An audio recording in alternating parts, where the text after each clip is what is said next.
اللهم صل وسلم وبارك على سيدنا محمد. ازيكم عاملين ايه؟ يا رب دايما تكونوا بخير. وصفة النهاردة بقى وصفة سهلة وبسيطة كده ومش مكلفة خالص. ويوم ما تحبي تعملي اي حاجة كده هنعمل مع بعض كبدة الفراخ. تعالوا بقى مع بعض نشوف المقادير، بس لو اول مرة تشوفوني ما تنسوش تعملوا لايك واشتراك في القناة وتفعلوا الجرس عشان يوصلكوا كل جديد. يلا بينا.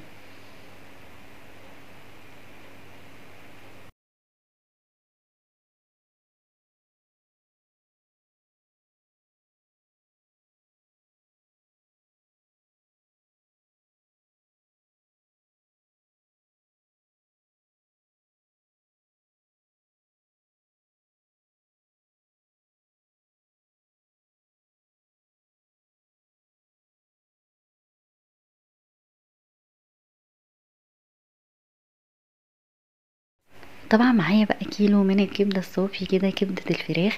عايزه اقول لكم يا جماعه ان هي لازم تتغسل. الكبده دي فريش وطازه، طبعا ما بتتحطش في الفريزر عشان ما تتهريش معاكي وانتي بتسويها. طبعا هنقعها في الاول كده بليمون وشويه ملح، وهقلبهم كويس في بعض، وهحطها كده منقوعه لحد 10 دقايق عمال ما اجهز الخلطه بتاعتها.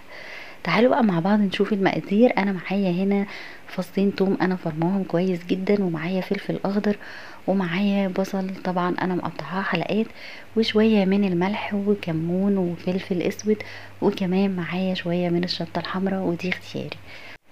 طبعا بقى بعد ما غسلت الكبدة كويس جدا من الملح والليمون، جبت بقى طاسة على النار كده وحطيت فيها شوية من الزيت، وهنزل الاول بالكبدة كده اديها صدمة لحد ما تبتدي تدي لون معايا.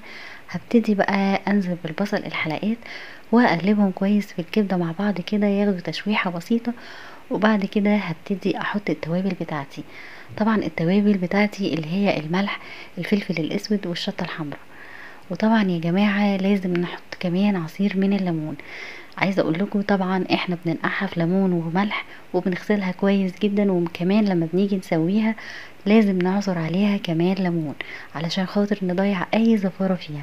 هنا طبعا عصرت بقى شوية الليمون كده بعد ما حطيت فصين الثوم اللي انا فرماهم، وهقلبهم كويس مع بعض، وهسيبهم تاخد نص تسوية، وهبتدي انزل بالفلفل الاخضر بتاعي زي ما انتوا شايفين كده، وهبتدي اقلبها في بعض.